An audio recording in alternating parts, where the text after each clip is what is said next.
The autumn wind is a pirate, blustering from seas. With the rollicking songs, he sweeps along, swaggering boisterously. His face is weather beaten. He wears a hooded sash, with a silver hat about his head and a bristling black mustache. He growls as he storms the country, a villain big and bold. And the trees all the shakes and quivers and quakes as he robs them of their gold. The autumn wind is a raider, pillaging just for fun. He'll knock you round and upside down and laugh when he conquered and won.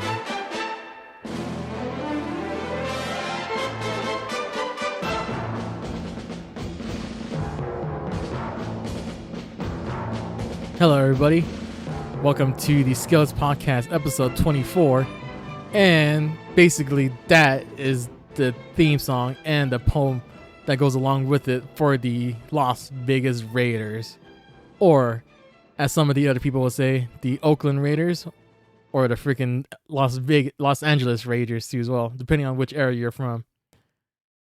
And basically, they're my favorite team, I'll tell you that much. And I just kind of want to just get that one little growl, like the Raiders, like how every freaking like John Gruden would do and everything like that too. Like, my gosh, freaking Chucky's always my favorite at that point. But yeah, currently right now, Las Vegas Raiders. I'm recording this on 10/12/2025. We just beaten the Titans to go up to 2-4. I know it's not happy to be. I know it's kind of weird to be happy about that, but hey, a win's a win, especially after a 4-week losing streak at that point. But I'll tell you though, this team, even for how much pain in the ass being for this team, is the one team I probably won't leave my loyalty at all. Because as they always say, win, lose, or tie, Raider till I die. So basically, the Raiders have been part of my life for literally all my life at this point. I haven't, I want to say, I think the first thing I can really remember being a really big Raider fan as a kid, or at least having some instance of like knowing how early my fandom is, was basically about, I want to say either elementary school or I don't remember how long. That's how long I've been a Raider fan that I don't know when I immediately started. I just know that I was automatically in. Basically just playing or just not playing, but like I was basically a Raider by heart at this point. But yeah, it's basically the mystique of the Raiders, I should say, has always drawn me in, and especially the history of the Raiders have always been my favorite, because they've been, especially back in the day when there was less safety or like less like concern about player safety and stuff like that too. The Raiders were the top of the line, like bullies of the NFL. And the fact that they were more of the unproven, the freaking underdogs, the freaking guys, castaways that were brought into the league that nobody else wanted it. But when the Raiders get them and know how to utilize them, oh boy, dude, they know exactly how to use them back in the day. Nowadays, it's a little tougher to say, I'll tell you that much, but if anything.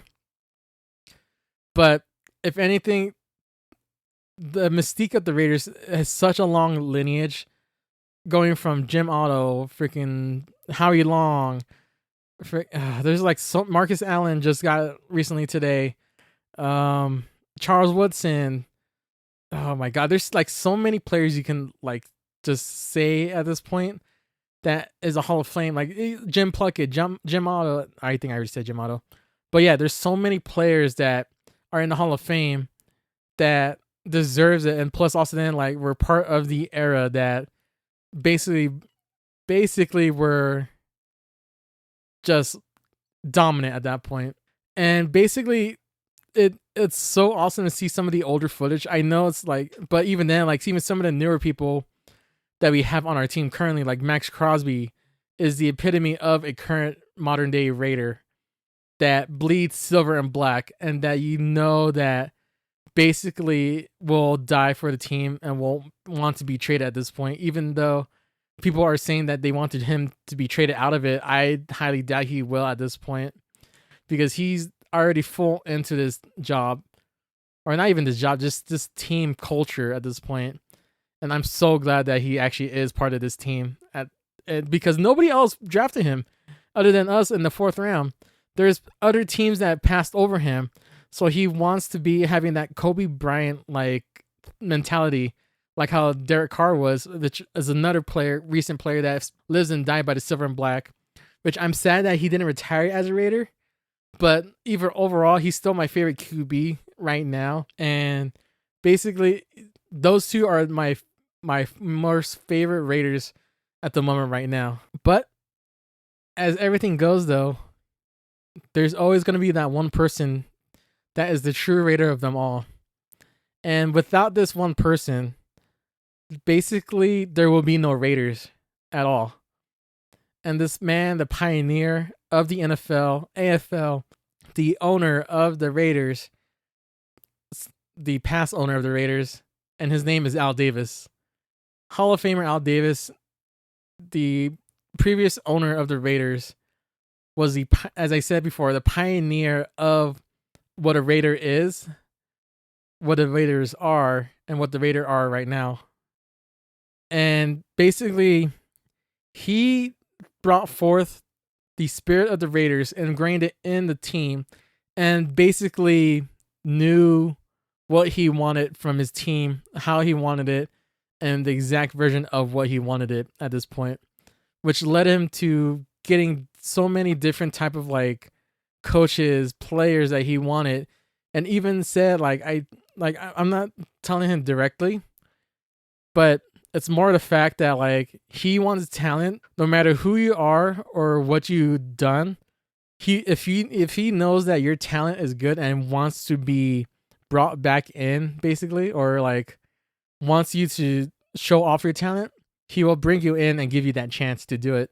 We went into many of the predominant black schools to take a lot of the players. We called it an untapped reservoir. We wanted to win. We wanted the best players. We weren't interested in who they were or exactly where they came from. We may take a player in who doesn't have good social habits or has been a failure somewhere else, but it's predicated on bringing them into an environment that can inspire in them the will to do great. Which led to the 3 Super Bowls that we have currently, 2 in Oakland and 1 in Los Angeles. Also, not to mention, too, that he not only brought in the youngest coach at the time with John Madden, he brought in the first Latino coach, too, as well, to play for the Raiders, or to coach for the Raiders, which I think I need to fact check this. He is also the first Latino to win the Super Bowl, I think. Let me check. Tom Flores. First Latino to win the Super Bowl. Oh, okay, yeah. So basically, Tom Flores was not only the first minority head coach to be in the Professional Football League, but he's also the first minority coach to win the Super Bowl, and he was also the first Mexican starting quarterback too, as well. Which is insane, though. As I said, Al Davis is literally the pioneer of it, and he also not only that, he also hired Art Shell too, which was the very first black person to be part of the head coaching job. The very first one. Almost 2/3 of the NFL players are black, but there has never been a black head coach in pro football. But those white traditionalists who controlled the game are being replaced by more pragmatic owners led by Al Davis of the Los Angeles Raiders. I think if any guy will be able to do it, would probably be Al Davis. I'm for you, Al. My hat's off to you. It's not important to be consistent. It's important to be right. The Los Angeles Raiders made that move yesterday, and Shell is their new head man. One thing you got to understand is the only way to play this game is you got to get down in the dirt and get nasty. Let's go. Art Shell has won in his Raider debut. He is no longer the first black coach in the NFL. He's just a winning coach right now. So yeah, it's like Al Davis is basically the true Raider at this point, and he is the pioneer original Raider, but also then on the player side though, the original Raider though is the man himself, 00 Jim Otto, which literally his jersey also is never going to be ever worn again because they retired the 00 jersey. And it's still such a badass just seeing the freaking like 00 though, which I might want to get that jersey next if anything. Is that double jersey or 00 Auto jersey, and it's freaking. He is, as I said, the very first like person that was drafted to the Oakland Raiders, and throughout his career, even though he's a center, everybody knows him because he has that like aggressive like play style that gets you going at this point. And not only that too, that he's also the like I remember hearing some stories about him. By the time I think he was like out of the or when he was old and stuff too, that he has no tooth because it's all been knocked out. And like he has that like angry demeanor too, that even if you search some of the older like photos of Jim Otto, like the black and white days, you can easily tell what a Raider looks like. If you look at that guy, that is the definition of what a Raiders look like back in the day. Just tough, aggressive, freaking like intimidating at this point. And it's just crazy to see like I want that Raiders back to be back, even though like I know it's gonna be harder, especially with the current like state of safety and stuff like that too. But I want them to be more aggressive, to be more challenging to the teams. And as Al Davis always have said, within the first 5 plays, the other team's quarterback must go down hard. We do believe that this is a game psychologically of intimidation and of fear.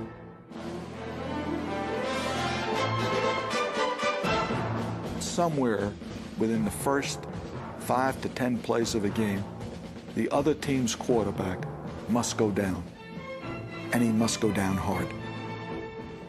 And to show the aggressiveness of the Raiders, and I'm hoping that if we can ever find a QB other than Geno Smith right now for the future as our franchise, I want him to also be part of the run game, but also then like to basically like, as Al Davis also said, to stretch the field, to not only get like what was the exact quote he said? To stretch the field, to not only get what they give us, but to take what we want at this point, to as basically what every Raider wants to be at this point. I had certain philosophies of my own that had to become part of whatever I was to do. And that was, number one, what I call the vertical game. We were going to stretch the field vertically. When we came out of the huddle, we weren't looking for first downs. We didn't want to move the chains. We wanted touchdowns. We wanted the big play, the quick strike. It's number one to say you want to do that. It's number two to say that you have the players to do it, but it's number three to do it. To do it on first down of any football game for that defense that you're playing against. For those cornerbacks who play out there on the corners to know that the Raiders that are coming at you, they're coming at you on top and they've got the speed to do it and they will do it. It's like having the bomb and being willing to drop it. The adage that goes around in professional football, and I hear everyone say it, take what they give you. That all sounds good to everybody, but I always went the other way. We're going to take what we want. But you can literally look up the history on it on YouTube. I'm sure I probably might need to find it. And I'll definitely also link up to the official video too as well for the Raiders theme song, which every time I always hear it, especially after a game winner and sealing the deal, whenever they play it in those highlights, it always gets my spine chilling at this point because it's such a good song that every Raiders fan knows, and the true Raider fan will know the exact poem that goes along with it, as the autumn wind is a Raider or a pirate.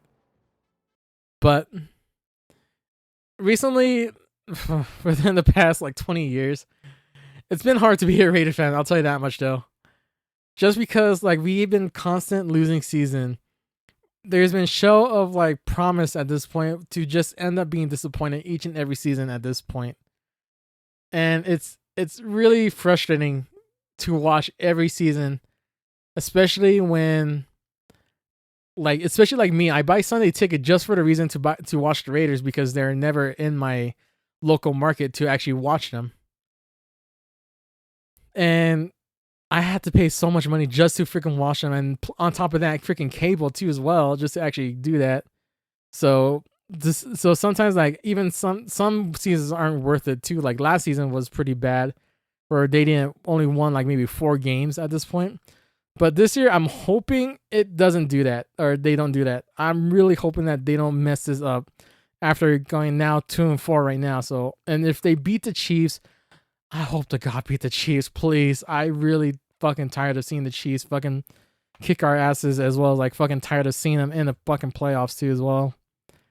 Like they're so fucking goddamn annoying, especially their fans. Like, which I don't know how their fans are so like fucking horrible sometimes, like in the stadiums. That like, especially the one year when we were playing them, they were freaking throwing slurs and like racial stuff at the freaking Raiders players. Not to mention, freaking one of their players ended up freaking going to jail for a highway robbery, and yet he got rewarded for a Netflix freaking documentary, which is kind of stupid at that point. It's just really stupid at that point. Oh my God, I hate Chiefs so much. But yeah, that's one of the main teams that we have to go against. But also then slowly the Chargers are starting to become a pain in my ass too as well, because I mean also then they have no fan base too as well. And don't be saying that they have fans. Tell me that when they fucking actually have a home game with actual fans there, as with them going against the Raiders. I would love to see that happen, because almost every single time, even though they lose, every single time I see a fucking Raiders game at the SoFi Stadium, it's mostly been packed by the Raiders at this point, Raiders fans. And yeah, it's basically like that. Just so one year I would love to see that actually happen. For once, they actually have a home field advantage. If not, that's an extra home game for us too as well. And the third one that's kind of slowly coming up is freaking the Donkeys, or Denver Broncos, which they were going up high as well, like beforehand, like in the mid 2000s or 2010s. But slowly they've been kind of on a descent, as well as like kind of like been low as well. But they've gotten pretty good too as well, which I'm surprised too. They haven't annoyed me like as much as the other two recently, so they're kind of good for right now. And they're also my brother's favorite team too as well. So, but yeah, this year our division is pretty tough already as it is, with the Chargers already fucking making a headway, which their fans are gonna have so much of an ego at this point. Which I hope to God they Charger it so badly in the playoffs, because they cannot fucking win for the playoffs, nor can they fucking actually able to get past the freaking first round. Also, then I so want the Chiefs to just blow up like last year, because I swear to God, last year in 2024, the Chiefs were the most luckiest team of all fucking time. They literally fucking voodooed their way to the Super Bowl, and that I think that was a crime that they fucking did that at that point. They stole another team's they stole the Buffalo Bills' chance at the Super Bowl. Like, the Chiefs were so goddamn lucky that nobody was probably believing me when every time I said that they're the luckiest team ever.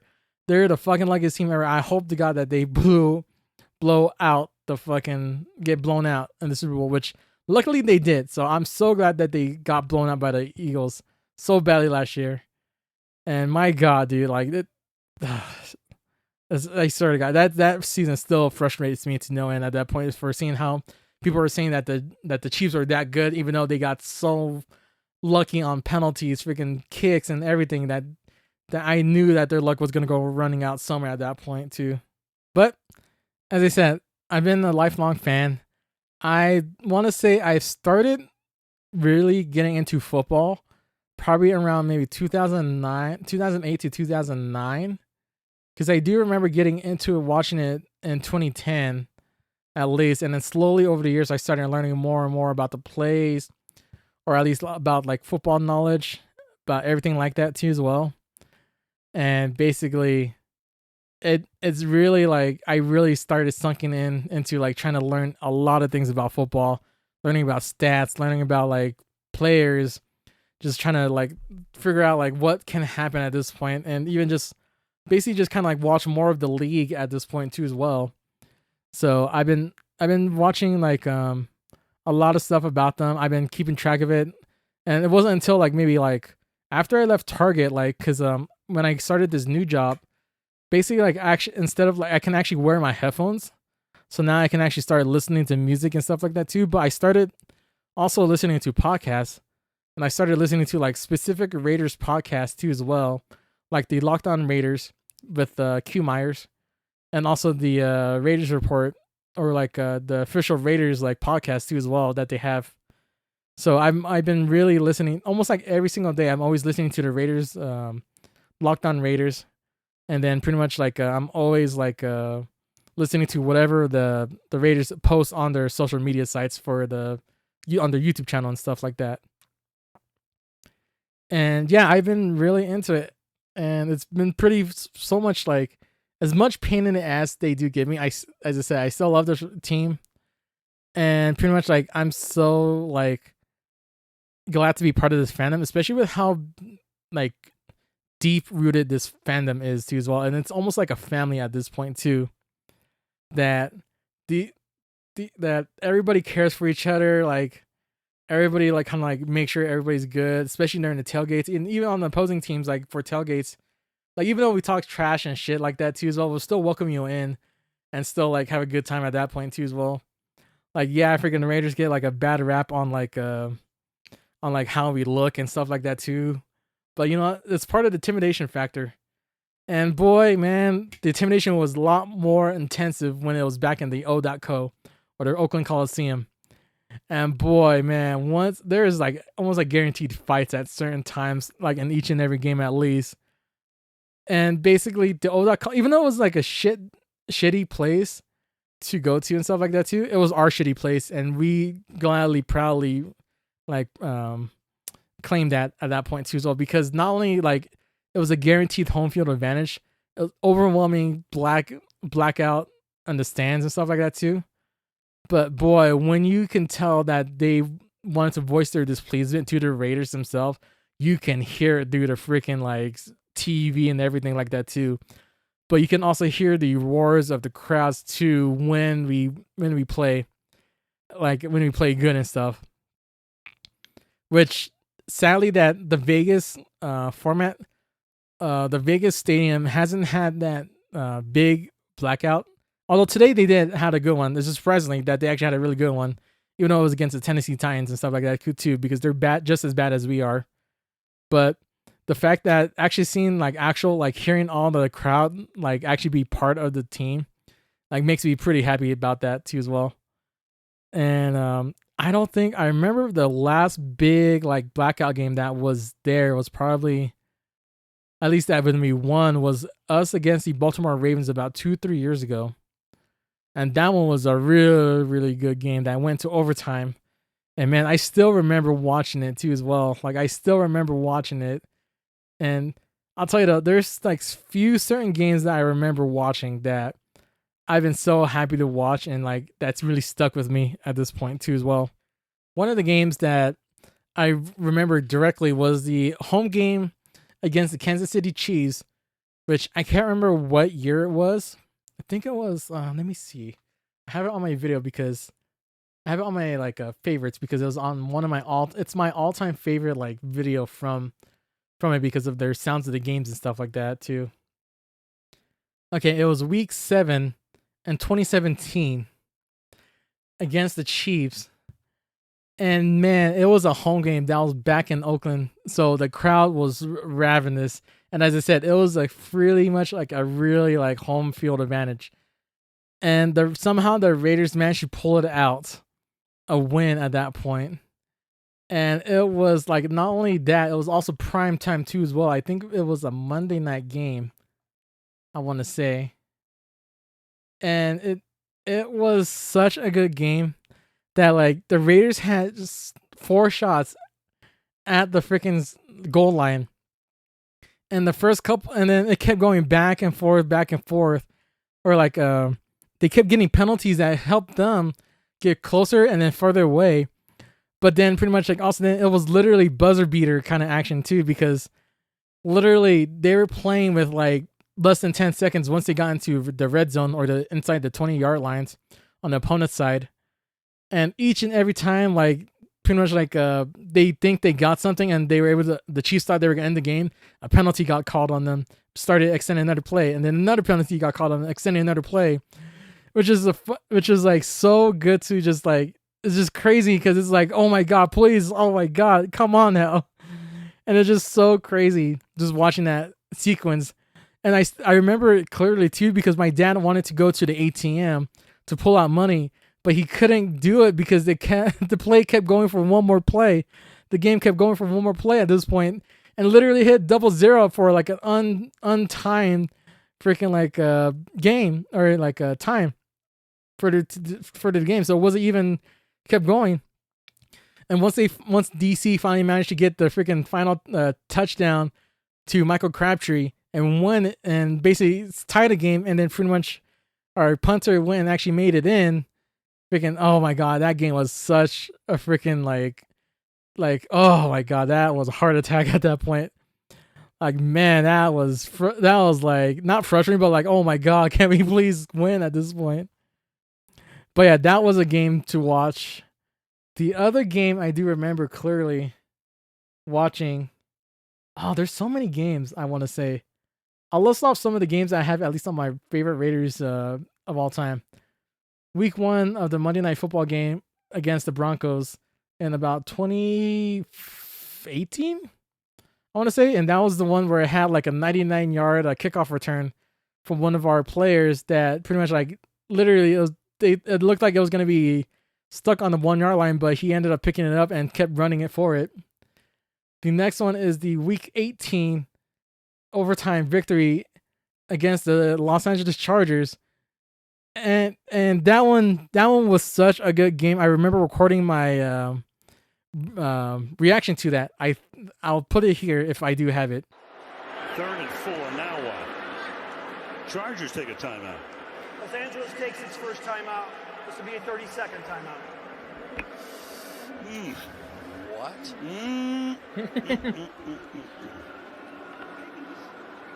Yeah, I think the Raiders were playing to get it down to either a field goal or just let the clock run out, and the Chargers took the timeout.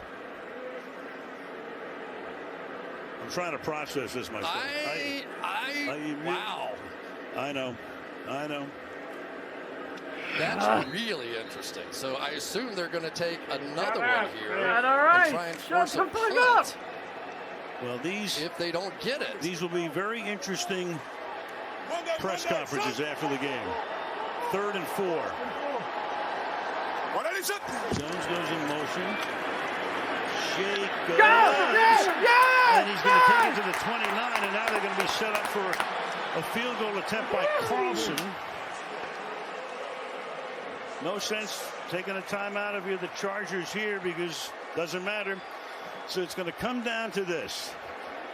A man who's never missed in the stadium in 2 years will try to send them to the playoffs, send the Chargers home, and send Pittsburgh to Kansas City. Oh, my God. Now they do take the time. I thought for a second they're going to let it roll all the way out. They could have. And that would have been the way they could have guaranteed Come on, themselves Carlson, a spot in come playoffs, on! and yet they still want to win the game. They still want to kick this field goal. Exactly.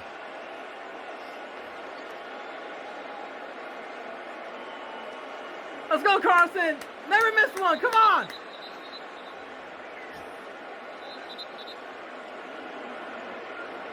But I'm just saying. Yeah, I know what you're saying. I know. Anything can happen here. Of course. 47-yard attempt. That's money bank. That's money banking to you. Money. Biggest kick of the year for the Pittsburgh Steelers.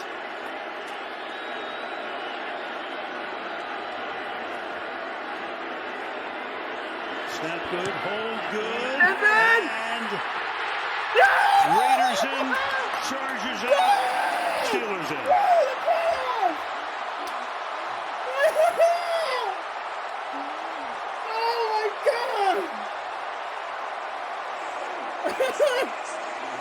I know I'm gonna have to bring it out one more time, but just win, baby! Yeah! So basically, this game was such a nail biter, and the fact that like everybody, because there is stipulation, like both teams can technically go into the playoffs and kick out the Steelers if they went for a tie. But there's the other one where the Raiders win, Steelers in, Chargers out. But if the Chargers win, Raiders out, Steelers in. So no matter what, Steelers will get in if there's a win on both sides, but they'll get out if there's a tie, which ended up almost looking like it at the very end of the overtime. But then at one point, Staley ended up calling a timeout, which was really weird, which then ended up like causing like people were solidifying like, we're going to go for the win at that point too as well. And basically I can already hear a lot of the bookers like already that went for the tie was pissed off about that too as well. And boy, man, that I still love that freaking photo of like DC like right getting to the last 3 seconds calling a timeout with a smile on his face. And especially with Justin Herbert saying like, oh man, I saw how much I wished it could be a tie. I hope it's a tie. And basically it's just like, my God, dude, that game overall was like stress inducing, but so good of an ending. Which then was preceded by, and these are all I'll put in the I'll make this one unlisted, but I'll put it in my description. My Raiders favorite video of all time. So you'll be seeing all the videos that I like from the Raiders from both the official Raiders website and I think some of the NFL films too that they showed out.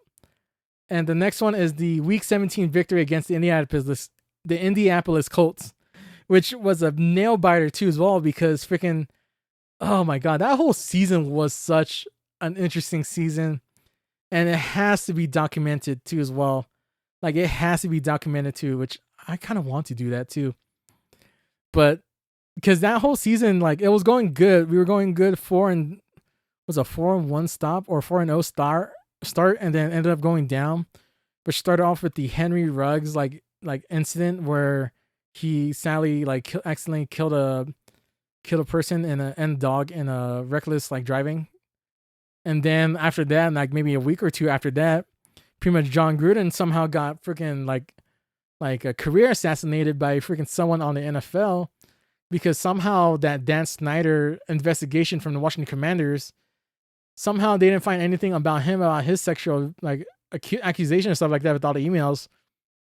And yet they somehow got stuff on John Gruden and forced him to actually be out of the NFL on that one because they were planning on leaking more and more of the emails until he leaves or forced to be left, which I think is a hit job at that point too as well, because at the time when John Gruden came back to Oakland, he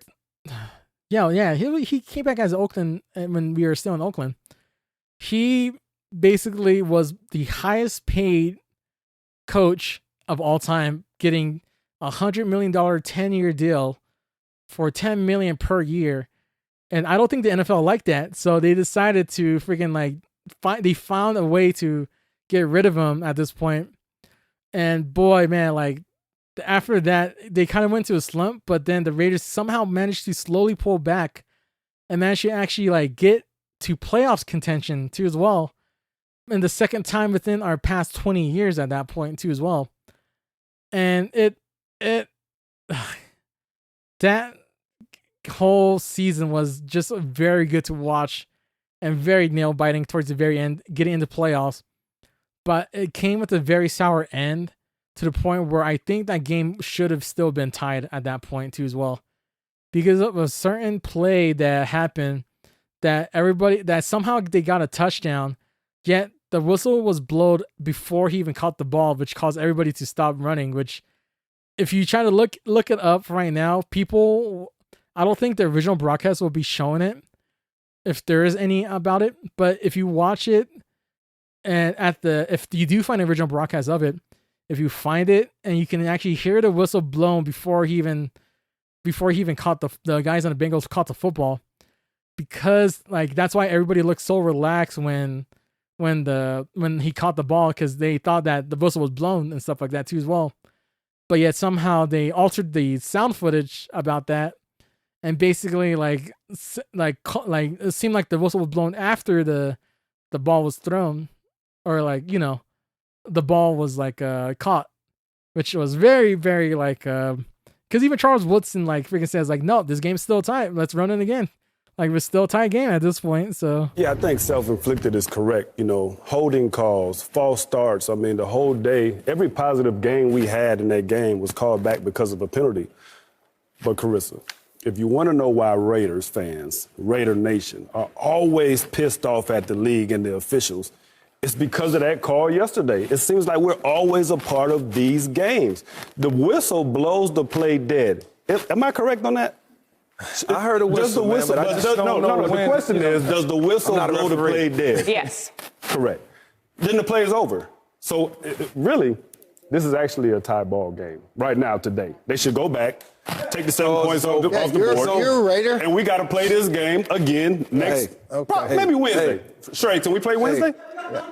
Let's play the game. Let's finish the game on Wednesday. This is a tie ball game. But come on, we can't keep getting these kind of calls. Cincinnati. Like but yeah, that whole season should be made into a documentary because of how the fact that like John Gruden, our team was going up and up, and then we just got setback after setback, almost like down after down. Almost seemed like another lost season. But somehow the team went and rallied together for John Gruden and rallied around Rich Bisaccia, and basically went and basically won it, which I believe that team should have been kept by Rich Bisaccia, at least if anything too, because I think Gruden, if he didn't get a head job on him about that, he probably would have been, the Raiders would probably be more talked about, be more into the headlines, even though our draft picks won't be good. We were going good because they won that all on John Gruden's staff and John Gruden's like playbook. So literally he was the reason why that season was so good, and the reason why we won that game too as well, or that whole season at that point too. And then fucking Josh McFuckface came in and ruined everything all and restarted every single fucking thing over again, which I fucking hate him for that. Fucking gave away all of our key players that he fucking wanted. We became the Patriots West at this point too as well, which was so stupid at this point. Oh my god, I fucking hate that. Anyway, back to the other games that I really liked. The other game I did like was like during COVID time. I think it was 2020 or 2021 when the Raiders went to Arrowhead and actually won big time at that point, which then made me still happy because because the pregame when the Raiders came out, they started playing clown music for the Raiders, and yet they still shoved the ball right down their throats and kicked their asses, and they even had their own victory lap around the stadium themselves at that point too as well. And the big one too is like the freaking first official game of Allegiant Stadium with the fans themselves, because the first year during COVID time, like of course, like this was the very beginning of COVID, so like there's so many restrictions on like people coming into stadiums, like if they do have so much space in between. Mark Davis decided to like to make it to where that even if no fans will come to it for safety, and even he said that he won't go to the stadium unless the fans are there too as well. And basically, it was so because that was their inaugural season of the stadium too as well, of it being open to our brand new stadium. But it wasn't until a year later when the fans finally managed to get into the stadium, blacked it out, fucking showed everybody, and we were the underdogs against the Ravens. And my God, there were two games, I think 2 or 3 games that I specifically felt the week of, even though we were such pure underdogs that we should have like that we were like so low on the brackets or like on the odds that to win, that I literally thought each and every time I saw that and I felt it, like I should bet on this game. But the reason why I didn't bet on it, because also I gotta go to Santa Ana to bet on it, which is a good bit of ways from my place, which I think about like 30 minutes, if anything, 20 to 30 minute drive, depending on traffic. Because that's the only sports bar that's that's the only sports bar that I usually go to regularly. But also then I was like either like too busy, or the fact that I gotten sick to the point where I couldn't go, or I didn't feel good at all to go. So yeah, like that one, the Chiefs game was such a good one, because that's when I think I told you at the overtime that basically like the very first like game with fans in it that was such astounding, just such astounding like game at that point to just watch. Another game which was just recently too as well is the two games actually that was very recent within the past 2 years was the again against the Chiefs and the Chargers, where we went to, and this was back when Antonio Pierce was the interim head coach of the Raiders. And he basically went and basically came to Arrowhead. And we were on a good, like, we weren't doing well against the Chiefs at all, back and forth with McDaniels. But Antonio Pierce managed to rally the team, bring them into Arrowhead Stadium on Christmas Day, no less, with Taylor Swift in there, and managed to shove it down their throats again, because freaking like there is like, and this was after the Chargers game where they shoved it down their throats too as well, that they freaking went 63 to 24 game, and that was a blowout from beginning to end at that point. And boy, that was satisfying watching that. And this one was a game stealing like Grinch, because freaking like what is his name? Why did I forget his name? Jack Jones. In both games, he managed to do an interception or pick six, and literally, basically, both games managed to make a pick six and score points for the team at that point. And it's just like, oh my god, dude! And the defensive managed to get a sack and actually managed to like also shove each of their quarterbacks down and managed to get the ball for another defensive touchdown too as well. Go with the ball and got it out quickly. No huddle here. Stick. Looking. Look out from behind. And the ball is out. It's going to be ruled. It's alive and going to the end zone right now for what is ruled a touchdown is John Jenkins. The second down and 13. Oh, baby. Unbelievable. Jack Jones. They do it again. I mean, there are bad dreams, and there are crazy bad dreams. And for the Chargers, it's been that kind of a night. Look at this. Ball's on the ground. Ball's on the ground. It's picked up by the Raiders. Do they have a touchdown with Nichols? Little chip shot kick. Mahomes throws, and he's picked off. And this one's going back for a touchdown. 2 steps, 2 defensive touchdowns, and it's Jack Jones who had a pick six last week. Antonio Pierce, the head coach, coached this guy in high school, at Long Beach Poly, and at Arizona State. And boy, what a great decision to bring him in. You're not kidding. 2 touchdowns in 7 seconds. And man, those were such good games to watch, especially as a Raiders fan, and especially for me, like actually, like especially against the Chiefs, no less too, on Christmas Day, because freaking, oh my God, they're especially with Taylor Swift being in the crowd. Like, I have no visual or like hate against Taylor Swift.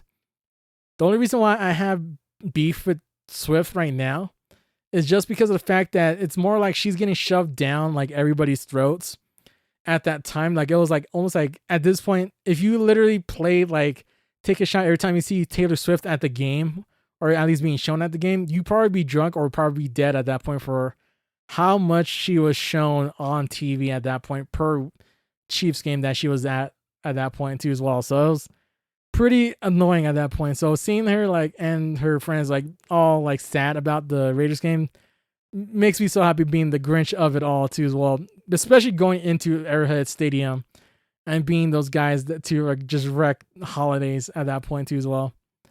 So it's such a freaking good game.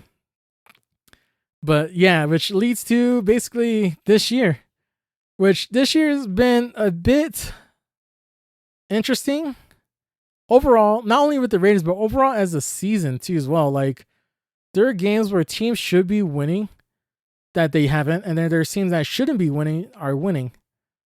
And which really blows up because it's like really weird, which I'm glad that it's actually starting to like really like diversify with it too, because you can't figure out who's going to win at this point, which makes it much more exciting. But also then it's like, what is going on with these teams that usually are always good at this point? That how are they always like pretty bad? Like, and then how some teams are pretty bad become good.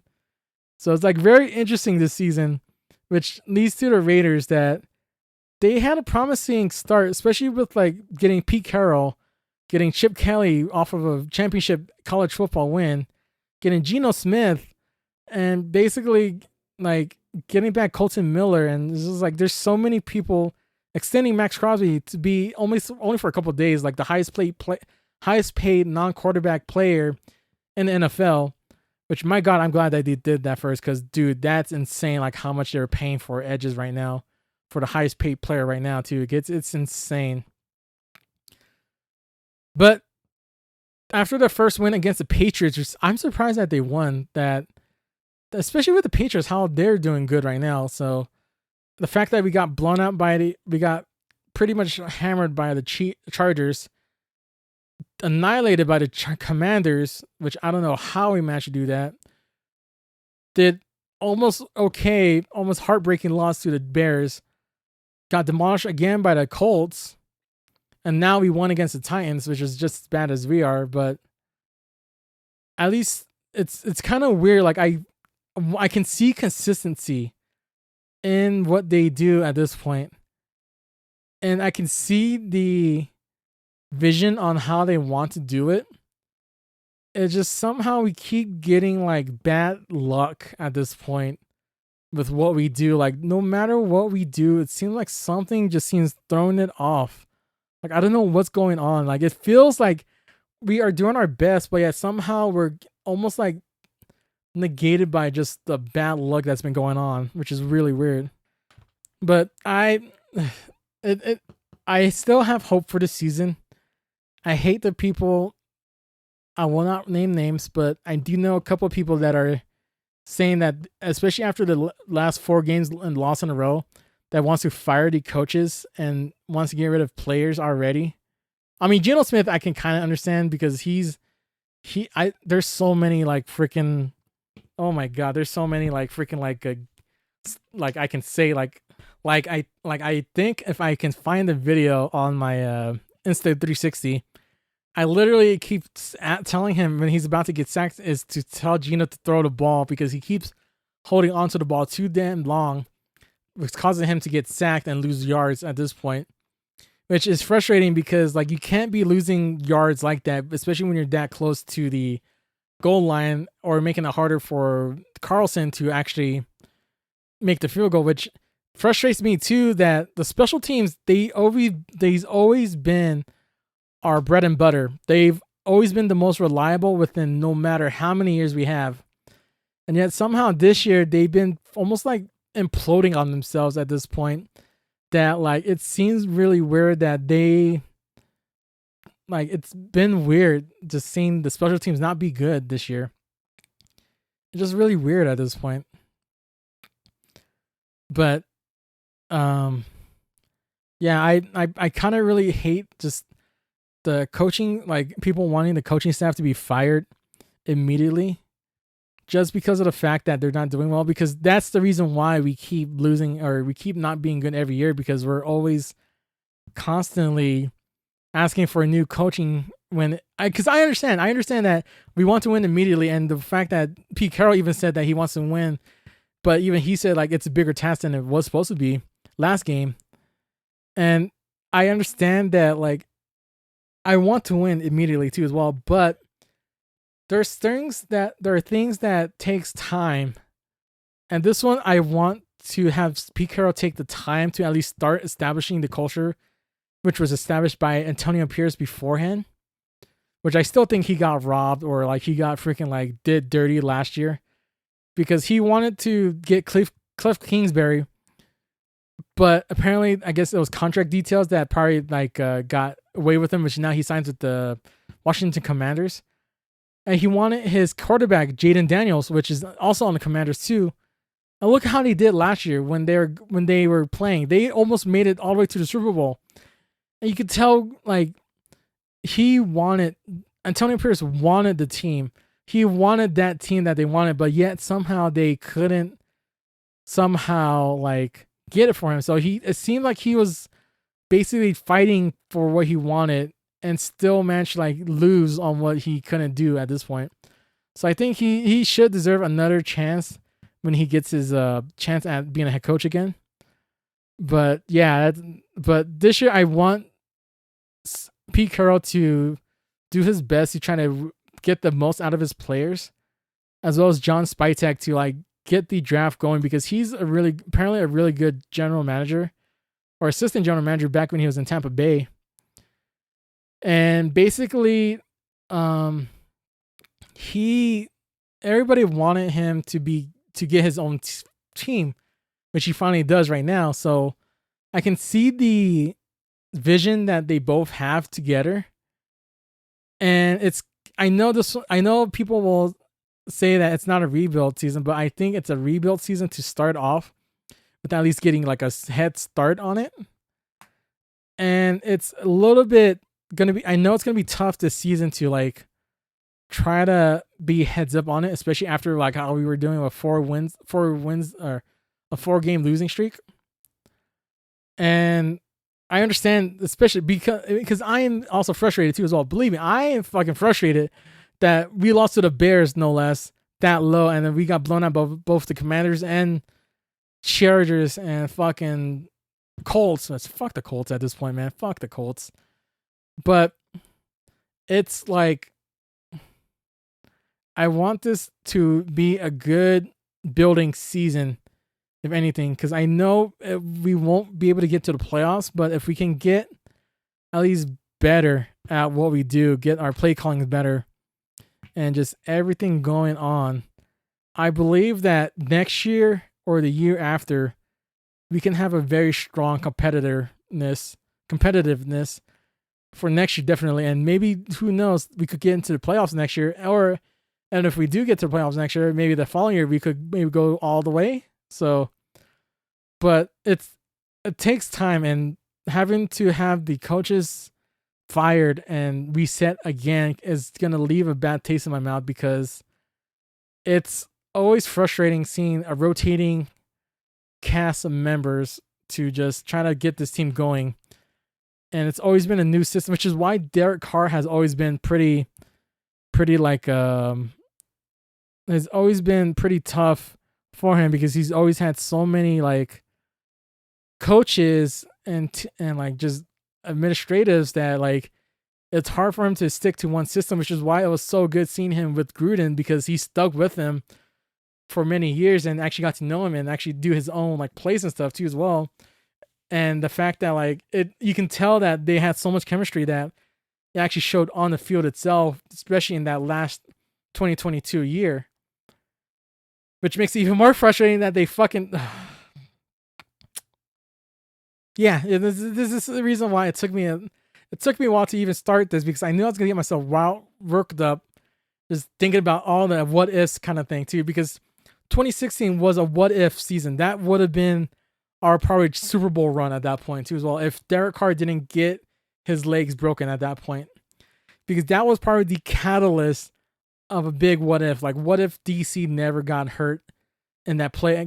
It's the fucking Colts again. Fuck you, Colts, for fucking ruining my fucking days as usually. Ugh.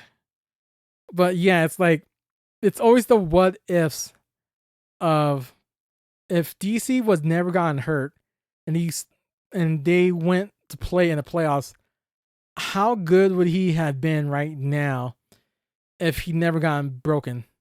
Because after he broke his leg, he started becoming a little bit more happy feet, but also then he started to like escape from the pocket a lot more than usually, and not be almost not as confident too as well. So it's like very, very like kind of Pandora's box at this point. If anything, it's like crazy that like kind of like a really big like what if. So it's like 2016 and 2022 were big years for us at this point. So it's like, God damn it, man. Because we haven't won a playoff game since 2003. And it's already been almost 22 years since then. So I'm hoping that we at least get it sometime soon at this point. That'd be really nice. So, but yeah, this year I had good feelings about it. I still do. And I'm really hoping that like that we do get it going at this point too as well. It's something. I love this team to death. And it frustrates me seeing how badly we get thrown under the bus and make fun of at this point too as well. Which is the one thing that kind of really frustrates me the most, is when people start talking kind of generally bad shit, saying like, especially like the one time where like somebody showed me a video saying like, why do you even join this team? They're not even good and they're not even winning. Like, bitch, fucking shut the fuck up. We know we're not good. Like, God fucking damn it, dude. Like, ugh. It's like, fucking shut your fucking mouth at least. Like you don't know the fucking thing about loyalty at this point too as well. So it's like, fuck. Like freaking like true fans will actually stick and thin, thick and thin between these losing seasons. Like, they won't be bandwagoners like fucking most of the KC fans are at this point, and even Chargers fans right now too. Like, they actually we will celebrate our highs. We will get frustrated at our lows, but we know that like once those highs get up there, and once we know when we make it, it'll definitely be a lot much more sweeter because of all the shit we had to go through to actually get to that area of peak at this point too as well. Which is a funny thing too, because even I thought about like whenever the Raiders do go to the Super Bowl, I do want to throw a big Super Bowl party. And if they do win, I generally think I might cry, if anything, too as well, because I don't ever remember, because I was only maybe about like 6 or 7 years old when the Raiders went to the playoffs, or even went to the Super Bowl last time, back in 2002 or 2003. And the fact that if I can actually able to see them like play in the Super Bowl, and not only that, able to win a Super Bowl, that I've seen nothing but losing, and to finally see them actually achieve the very top of it. Honestly, I think it's going to make me start crying at this point, just out of nowhere, because it's something that every fan endured throughout the years. How much time I give to this team, how much like Sundays I give, Sundays, Thursdays, Mondays that I give to this team that I've done. And even with me and my dad traveling to Allegiant Stadium too as well, which is a really good stadium. Like, I think it's one of these stadiums that I think tops every other single stadium, because not only it's the like Raiders own stadium, that they own it for themselves. They're not sharing with any Oakland A's. They're not like sharing it with another team or like that too. It is their own specific stadium that they own. And it's like in the image of a Raider, which is now called the Death Star. And I've seen this thing from the very beginning through renderings to when they approved it. And basically, it's such a really amazing stadium that I highly like would suggest you guys go check it out at least even once, if for a concert or for anything else too as well. Which it's crazy too that they actually already have two WrestleManias in a row in that stadium, which is insane at that point too as well. But it's an amazing stadium that I'm so glad that the Raiders have. And also then too that like I've been to the stadium at least 4 times already, with the first time being in the Pro Bowl, the second time being at a preseason game, I think, third time. No, first time was a Pro Bowl game. Hold on, give me 1 second. I need to check my programs. Okay, so yeah, first time I went there was a Pro Bowl game. Second time it was on a regular season game, and it was, oh fuck, wasn't? No, it wasn't. It was a regular season game that was just a afternoon game, and then the third and fourth time I've been there was both preseason game, which ironically was to the 49ers at this point, and basically each and every time it's probably my favorite time to go because it's not only like personal for me, like wanting to go there.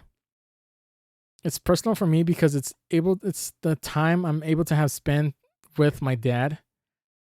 And it's the very few times that I do get to spend with him that we both are on the same kind of thing, because we both are kind of like a little bit like different in interests, but being able to like have the same interests as the Raiders and able to have that time with him just to enjoy being out to Vegas, have time like able to just kind of, just have that father-son time. It's just kind of like kind of just makes me happy at that point. And especially like it's very rarely that we do, as I said, we do have interest that lines up. And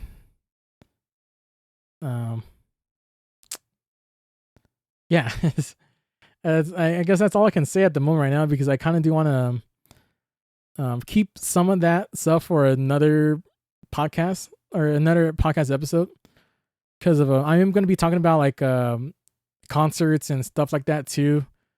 Like I'm like the next couple I'll give you guys what I'm thinking about in the next couple episodes, which is basically like the next one will definitely be about Bionicles and my fandom for it. I'm thinking about talking about space and the space program with NASA and stuff like that too.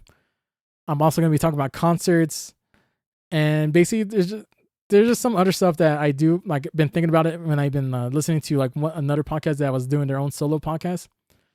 So I have these ideas lined up. So, but I think that's as much as I can say about the Raiders, is that even though we are such a shit team at certain points, and I want to just throw my gear sometimes in the trash, there's nothing that will ever like be closer to my heart than the shield of the Raiders, because I've grown up to like appreciate them and enjoy the mystique of the Raiders, especially that theme song. The theme song always is such a classic that every single NFL fan knows that once you hear that theme song and that poem, you know you're going against the Raiders. So, but yeah, freaking the Raiders are always so good to just, when they do good, I'm so happy. When they do bad, I fucking cuss the fuck out of them at this point and super pissed. But thank you for listening to episode 24. Hopefully you guys enjoyed this, and hopefully I didn't get off tangent.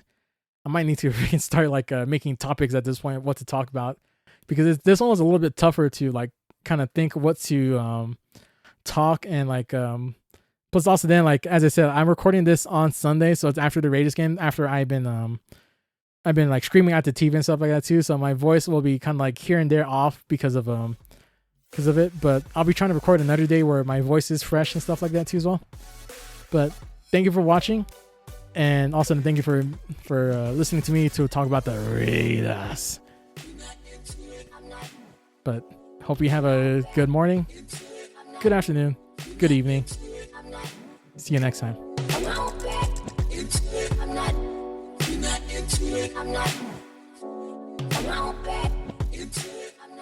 Just win.